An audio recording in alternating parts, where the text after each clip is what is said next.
Hi dear viewers, welcome to my channel Shri ji coaching class है। आज हम आपको भारतीय अर्थव्यवस्था के क्षेत्र जो चैप्टर 2 है के एमसीक्यू बताएंगे। देखिए, निम्नलिखित में से कौन प्राथमिक क्षेत्र के अंतर्गत आ गया। तो हमने बताया था जो प्राथमिक क्षेत्र होता है, जैसे कृषि है, मत्स्य है, खनन है, तो वो हमारे प्राथमिक क्षेत्र होते हैं। तो खनन इसमें हमारा प्राथमिक है। कौन सा व्यक्ति अर्थव्यवस्था के प्राथमिक क्षेत्र से संबंधित, देखिए, मत्स्य पालन मछुआरा, तो ये हमारा प्राथमिक क्षेत्र है। एक वस्तु का अधिकांशतः प्राकृतिक प्रक्रिया, देखिए प्राकृतिक, तो ये तीनों क्वेश्चन हमारे स्टार्टिंग के हैं, मतलब जिसमें प्राथमिक क्षेत्र से संबंधित क्रियाएं। तो देखिए, प्राकृतिक प्रक्रिया प्राथमिक क्षेत्र में। भारत में आर्थिक तृतीय क्षेत्र में सेवाएं शामिल होती हैं। देखिए, अंतिम वस्तु में सीधे उपभोक्ता प्रयोग होती, किसी वर्ष में उत्पादित के मूल्य के कुल योगफल को क्या कहते हैं। सभी अंतिम वस्तुओं और सेवाओं को ही हम जीडीपी कहते हैं, ग्रॉस डोमेस्टिक प्रोडक्ट। किस वर्ष महात्मा गांधी ने राष्ट्रीय ग्रामीण रोजगार गारंटी एक्ट चलाया था? महात्मा गांधी 5/2005 में, मनरेगा जो था। संगठित क्षेत्र के अंदर कौन सा अधिनियम शामिल है?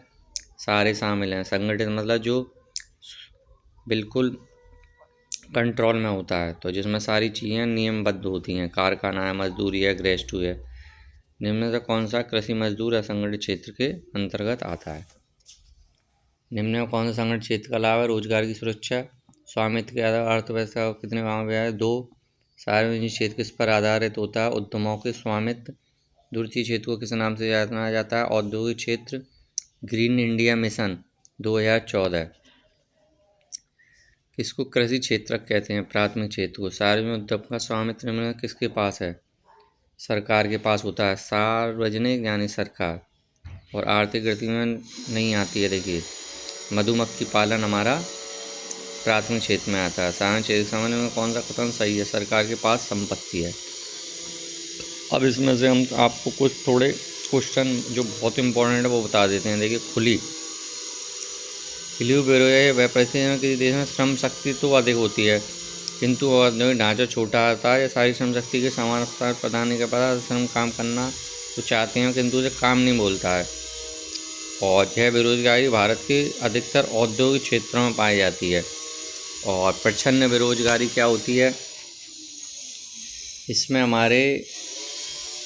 व्यक्ति काम में लगे हुए दिखाई दें, किंतु वास्तव में बेरोजगार होते हैं। जैसे भूमि के छोटे टुकड़े पर 6 लोग काम करें, किंतु उत्पादन उतना ही हो रहा है जितने लोगों के काम करने से होता है। ऐसे में 3 ऐसे लोग जो काम में लगे प्रच्छन्न रूप से बेरोजगार हैं, क्योंकि उनके काम करने से उत्पादन पर कोई प्रभाव नहीं पड़ता है।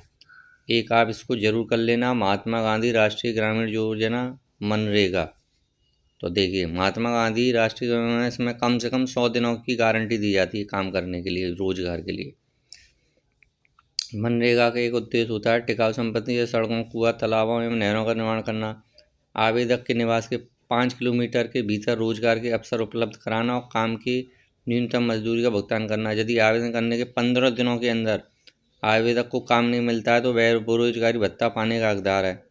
मनरेगा के अंतर्गत रोजगार को एक कानूनी अधिकार बना दिया गया है। इसके बाद हम आपको बताएंगे भारतीय अर्थव्यवस्था में तृतीय क्षेत्र का कोई महत्वपूर्ण भूमिका नहीं निभा रहा। आप इससे सहमत हैं? तो देखिए, यह कथन आर्थिक रूप से सही है। जब हम वर्ष 73 से 2000 तक तृतीय क्षेत्र की वृद्धि को देखते हैं तो कह सकते हैं क्षेत्र में वृद्धि हुई है। 13 और 14 की जीडीपी में तृतीय क्षेत्र की हिस्सेदारी सबसे अधिक है, जो उसके अच्छे पहलू को दिखाता है। लेकिन जब रोजगार के अवसर के आंकड़ों देखते हैं तो पता चलता है कि तृतीय क्षेत्र में रोजगार के उतने अवसर नहीं बनाए जो जीडीपी में इसकी हिस्सेदारी को स्पष्ट करें। इसलिए हम कह सकते हैं कि रोजगार उपलब्ध कराने के मामले में तृतीय क्षेत्र में आशातीत वृद्धि नहीं हुई है। इसके बाद एक हम आपको बता देते हैं तृतीय क्षेत्र को अन्य क्षेत्रों से भिन्न कैसे है।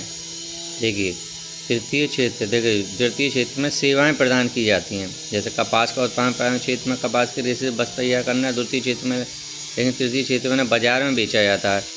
इन्हें ट्रकों व अन्य परिवहन साधनों से थोक बाजार तक, खुदरा दुकानों तक पहुँचाया जाता है। तो तृतीय क्षेत्र गतिविधियाँ प्राथमिक द्वितीय क्षेत्र के विकास से मदद करती हैं। तो इसमें हमारे इतने ही क्वेश्चन सबसे ज़्यादा इम्पोर्टेंट हैं। अगर आपको और कोई क्वेश्चन देखना है तो आर्थिक गतिविधि देख लेना। ये द्वितीय क्षेत्र वाला देख लेना। जैसे हमने जो मनरेगा वाला बताया है उसको आप अच्छे से कर लेना। Thank you very much.